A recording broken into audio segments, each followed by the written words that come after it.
salary cap? What? What?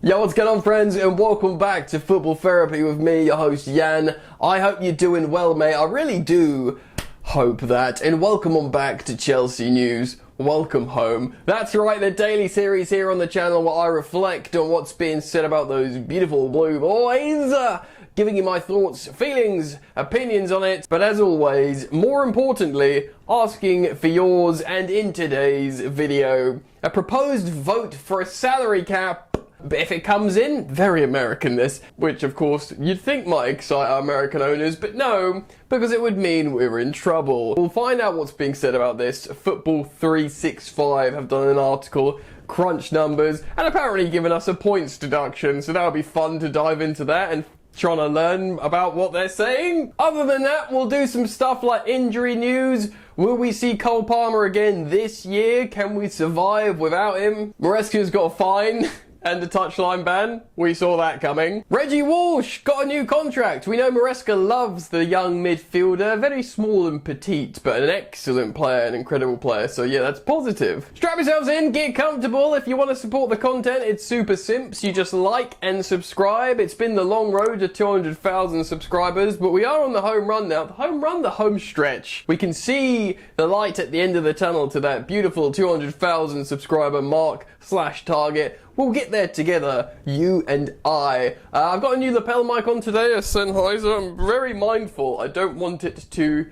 rub against my sweatshirt because it should be really naughty quality, this boy. So yeah, hopefully not just 4K resolution, but you got this sweet audio, you got the graphics, and you got the transitions, which leads me to say, let's get into it. First of all, quick shout out to the Chelsea women who got a wonderful win in the Champions League yesterday against Paris FC. Big professional win, 4-0, lovely jubbly. It was at Stamford Bridge as well.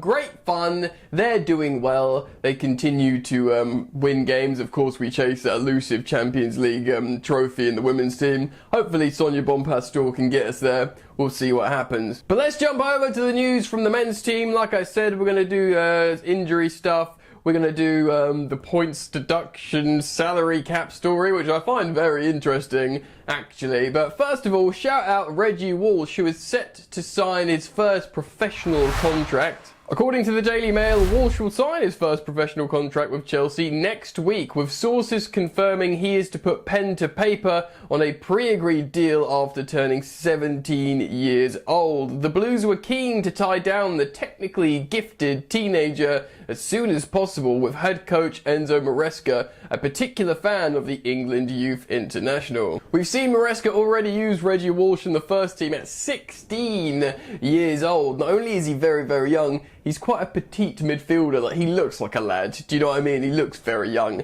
But Maresa absolutely ruddy loves him. If you see him speak about this lad before, his face lights up, Enzo Maresa, when he speaks about him. He just loves how he does exactly what he tells him to do. Is of course, you know, supremely technically gifted, and in the modern day possession-based football, this is the kind of players you like. Is he going to be used in Maresa's first team a lot? I'm not so sure. We're constantly talking about the high turnover of players and all that kind of problematic stuff. But if the salary cap's going to come in and hamstring Chelsea massively, maybe we'll be left with just the children all on a tenner a week. We'll find out about that shortly. So, congratulations to the young man. Good news generally, especially if the gaffer likes him. Anyway, speaking on the gaffer, let's move on and talk about him very briefly. So yes, Enzo Maresa has been given a one-match touchline ban and an £8,000 fine for missed conduct during the Premier League game against Chelsea versus Liverpool. Of course, with that late winner. He will absolutely take that on the chin. He knew he was going to get sent off. The first yellow card was silly sausage stuff from him. He was like shouting obscenities and swearing. He was fired up against Liverpool, and I must say, I'm here for it. When you want to start getting behind a Chelsea manager, like emotionally, and they start, you know, having a go at the opposition managers, especially when it's Liverpool. Remember Frank Lampard? 1 league title and you're giving it the big one. Great fun. Love that. Maresa, so obviously that's how he earned his first yellow. And then, of course, diving in with Estevao and the Chelsea players when they scored the last-minute winner. You love to see it. He was cheering up the fans. He would have taken that red card on the chin. An £8,000 fine on top. He'll probably be a bit like, ugh. But, you know, I imagine he earns a lot of money. But 8 grand, I mean, you'd still be like, 8 grand. Or would they? Do they even, does 8 grand even, like, touch the sides with these guys? I don't know. Anyway, that's the report. He will be absent for our game against Nottingham Forest away. Fortunately, we'll still be playing against an Ange Postecoglou side. They haven't quite pulled the trigger on him yet to bring in Sean Dyche. It must be such a confusing time to be a Nottingham Forest fan.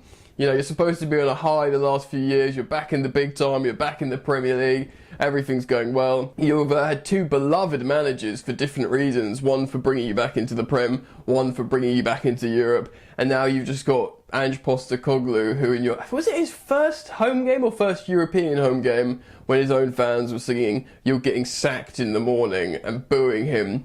Yeah, so I do hope he goes gung-ho, loads of open spaces for us, so Chelsea's touchline manager at the time, which I'm assuming will be Willy Caballero, can exploit the spaces in behind, and we can see the likes of Estevao and other guys just have a great time. Run into the space. I'll probably preview the game tomorrow. We can build a lineup together, or I'll have one built, and I'll talk you through it. But for the meantime, that's the situation with Maresa. He won't be present at the game. He will be present, but he'll be up in the gods somewhere. Maybe like from a good spot in terms of an analytical view. Probably feeding information down to, like I said, Willy Caballero, but we'll see what happens there. Right then, one more story. We'll talk about the injuries before we move into the salary cap stuff, but let's learn a little bit about who's available and who's not. Gonna reel off some stuff from Football.London. Lots of players coming back and should be available for this Nottingham Forest game. The first being Enzo Fernandez, who returned early from international duty. Of course, he had swelling in his knee.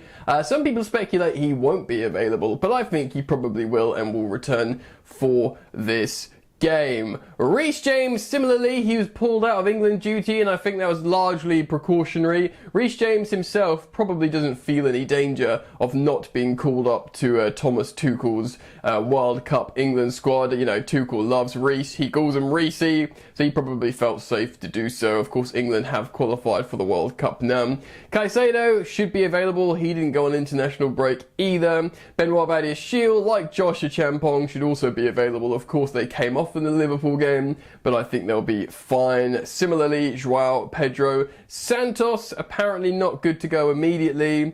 Tosin should be good to go immediately. And of course, you've got people like Liam Delap, Dario Asugo, and Levi Colwill, who are definitely out. But there are conflicting reports on Cole Palmer. Now, Cole Palmer, of course, has had that long-term groin injury. He's tried to sort of play through the pain sometimes, but often just ends up coming off. So it's very, very interesting. What I want Chelsea to do is navigate this injury very, very carefully with Cole Palmer, because he's Chelsea's best player. We don't need to talk about it too much. We all agree, even though Chelsea have had some good performances in his absence, to prove we are not Cole Palmer FC. And indeed, we did that, with Liverpool, the game against Liverpool. We need to be careful. That groin needs to just get better. Of course, we are now entering the cold winter months where these sort of particular injuries are harder to heal. Maybe we need to just send him to a warm climate for like a few weeks, get it completely better, and then return to play some football for Chelsea. Like I said before, we've done recent sort of pieces of content and segments about it. We're in a position where we can play without him, whether it's Estevao sort of kind of operating in that right wing, inside right half space, or indeed, I think probably the best option would be Joao Pedro in a slightly withdrawn role behind a conventional number 9. But of course, the only option at the moment is represented in Mark Guew, a sort of young, relatively inexperienced striker who did come on against Liverpool and get significant minutes, so maybe he is going to be more trusted by the Chelsea manager increasingly, but I just don't see him being a starter immediately. I've pretty much, you know, I sound like a broken record, but like many of you, I do not want to see Tyreek George there. As much as I love the young player, I think that's an inappropriate selection for striker. So in reality, for the moment, what we'll probably see is Joao Pedro continuing to play up as a centre forward. I know himself, you guys have said in the comments, but I have also said this here on the channel before recent comments. He himself has spoken about how he sees himself as a striker, but it's Maresa who says maybe he sees him a little bit more not as a striker. And to be honest, in terms of the sample size so far, when he's playing a little bit withdrawn and off like a Liam Delap, that's when we've seen him cook the most. Or at least maybe you could sort of say a strike partner, where he plays as a sort of second striker. We'll see what happens there. Look, I'd love for Joao Pedro to find excellent form as a lone centre forward, score loads of goals. He's an amazing talent. He's an amazing forward. So if that happens, great. And that's probably what we're going to see, for example, against Nottingham Forest. We'll see Joao Pedro as the striker. And in reality, I don't think we'll see, I mean, we might see Buonanotte start, to be honest. You know, Maresa might look at Forest, see him as a wounded animal, see him as a team at home that will try and go at Chelsea, that will, you know, open up spaces behind them. A player like Buonanotte is a talented number 10 you could try and sort of play make. But I think we're most likely to see an Enzo Fernandez playing the sort of number 10. He'll play the role a bit differently, of course.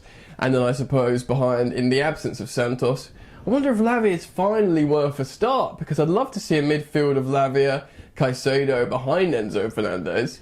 And then of course you try and get a lot of attacking productivity from a Joao Pedro, Deva or Pedro Neto, Garnacho starting. We'll see what happens there. There's certainly options in the absence of Liam Delap and Cole Palmer. But of course, Chelsea's best starting 11 at the moment probably does start both Liam Delap and Cole Palmer. Even if Joao Pedro has to sort of play a sort of different hybrid role to get him on the pitch. But to be honest, Joao Pedro hasn't been in the best form generally, even if he's not been afforded the opportunity to take shots or whatever. A little bit on him as well, you'd have to put that down to form. Alright then, let's read this article on Football 365 and try and learn about this salary cap situation. Will Ford writes the following: as Premier League clubs prepare to vote on a new salary cap rule known as anchoring, we've crunched some already crunched numbers to work out exactly why Chelsea and the Manchester clubs are in a state of panic. Are we in a state of panic? I wasn't panicking, I was fine. Should we panic? Under the new proposed system, clubs would be limited to spending no more than 5 times the broadcast and prize revenue earned by the team finishing last in the Premier League on their football squad costs, which of course includes wages, amortization, and agents' fees. Now this is starting to sound very American. The teams that finish last in terms of revenue fees, you utilise them to basically give you this sort of starting point financially, which is basically giving like the draft system in many ways, isn't it? Well, the worst team is a reference point, they get, you know, the best player. Well, the worst team is a reference point for a financial structure to try and make the league more fair. I guess it's a good thing in the world of like financial superpower at the top. I mean, is it? I don't know how I feel about this. Based on the 24-25 prize money table, that would mean a spending limit of £546 million for Premier League clubs. Anchoring would work on the top squad cost ratio rules, brackets SCR, which could replace the existing profit and sustainability rules, which permit losses of 105 million over 3 years. Right, well this could actually happen. Like, we keep hearing from news publications and journalists that the profit and sustainability rules are going to change soon, quite soon. Now I thought that was just going to be a restructured like financial fair play system. I didn't know it was going to be potentially replaced by a salary cap rule. To be approved, of course, the proposal would require support from at least 14 of the 20 clubs, and unsurprisingly, Man United chief Sir Jim Ratcliffe is dead against the idea. He said anchoring would inhibit the top clubs in the Premier League, and the last thing you want is for the top clubs in the Premier League not to be able to compete with Real Madrid, Barcelona, Bayern Munich, PSG. That's absurd. And if it does, it then ceases to be the finest league in the world. I do kind of get his point. Like we take pride in the Premier League being the best league in the world because there's loads of good teams like, you know, Chelsea, Liverpool, Tottenham, United, the Manchester teams. Do you know what I mean? Like all Arsenal, all those sort of teams, they are very good, big fan bases, amazing players across the board. But we also take great pride that they're really good middle class. Crystal Palace winning trophies, Newcastle winning trophies. You know, you can get slapped up in a bloody nose from a relegation team. That's why we love it. And this salary cap would be like enforcing the latter, making everyone good. Now, the Premier League would still be the best league because it's got the most money, it's got the most historical football heritage and culture interwoven with every single club and fan base. That's not going away. So it would still be the biggest club in the world because it's just established now. Biggest league in the world, excuse me, because it's just established. But I do see what he's saying here. Like, if we put in a salary cap, suddenly the superstar players would just try and go to Bayern, PSG, and maybe I know City are kind of broke, but like maybe a Juventus, you know, Classico clubs or whatever. Maybe that becomes the case, and they're like, oh, I can get moved to Bayern Munich, get me out of here. Let's get some big money, do you know what I mean? Very, very interesting. Let's just read a bit more. So is the last thing you want? Answers on a postcard. It's undoubtedly the last thing Man United want, along with Man City and Chelsea, who would now be in breach if the rules were in place this season. Well, we don't quite know. The wages and amortization figures we've used from this is from the brilliant Swiss Ramble. He's a great account, by the way. So they've basically taken numbers from like published accounts, and they've sort of ranked who's in trouble. Loads of teams are in there, and there's only 3 teams that are getting points deductions or would be in breach of the salary cap rule if it was in place now, yeah? So in 3rd place, it would be Manchester United with a total expenditure of £584.7 million. They would get an 11 points deduction, Man United, which would probably send them down considering their form, which would be very, very funny indeed. So their wages are 364 million with 33 million in agents fees. Now, Chelsea, yeah, we've got pretty much the same. Instead of 584, we've got 588 million total expenditure. Our wages are less, so they're 338 million, but our agent fees are nearly double at 60 million. Just on that, our wages are lower than Man United, but we've got way more players. So that shows you the low age, low wage situation. Our squad's way bigger, loads are on loan at Strasbourg and Europe and the Championship, and we've got a big squad. So much more players, yet we've still got lower wages than Man United because they just give huge wages out for underachieving, underperforming players, which isn't something you want to do. But we do have double the agents' fees, 60 million to their 33 million. And why is that? Because we've bought so many players. When you buy a player, there's an agent's fee. So when you just simply have the numbers, that agent fee's of course inherently going to go up, even if you've got lower wages. And worryingly, if the rules were implemented for this season, Chelsea would have a 12 points deduction, 1 more than Man United. Of course, we probably wouldn't be in danger of relegation, but that would absolutely hamper your perhaps target for Champions League football. Funnily enough, Man City would be the most frightened of this because their wages are astronomically high, and this is of course because they pay the likes of Erling Haaland £500,000 a week. Their total expenditure is basically 630 million, which would see Man City have a 23 points deduction, which is like double what Man United and Chelsea would have. So certainly Man City wouldn't want this to come into play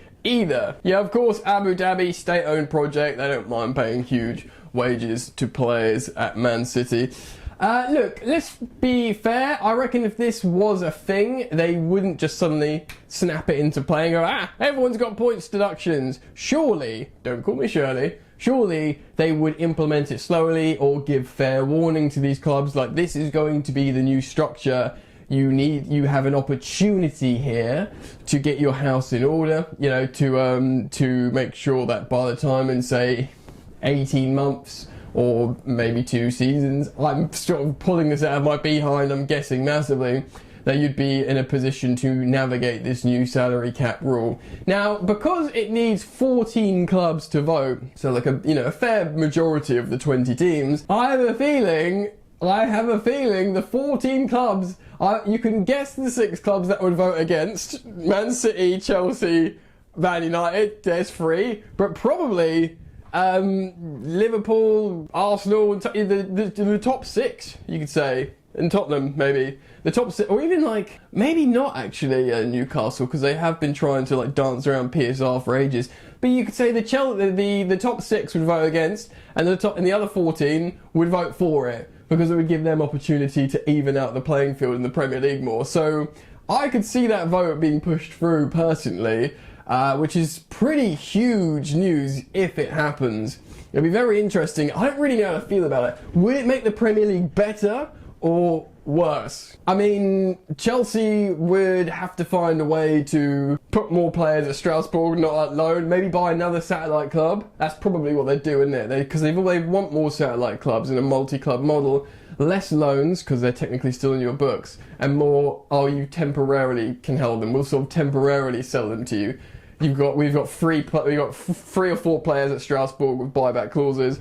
We've got 3 or 4 players in a Belgium club and a Portuguese club with buyback clauses, and the actual core squad at Chelsea is lower. And of course, the elephant in the room here is Raheem Sterling's 300k a week. That's a complete drain. That's massive as well. So, just him alone going would bring that down. Do you know what I mean? So, kind of interesting. A really, really compelling talking point. I'll be very interested to learn what you guys think. It's mad, really. I mean, it might be good, it might be bad. I have no ruddy idea. Let me know in the comment section how you think about and how you feel about this. Thank you as always for supporting the content here on Football Therapy, for liking, for subscribing, for dropping them hype points and all that fun stuff down below the video. And yeah, I hope to see you back here soon. Peace. You ain't so tough with that bad boy tuck. I'ma get it how I'm living, I'ma walk the walk.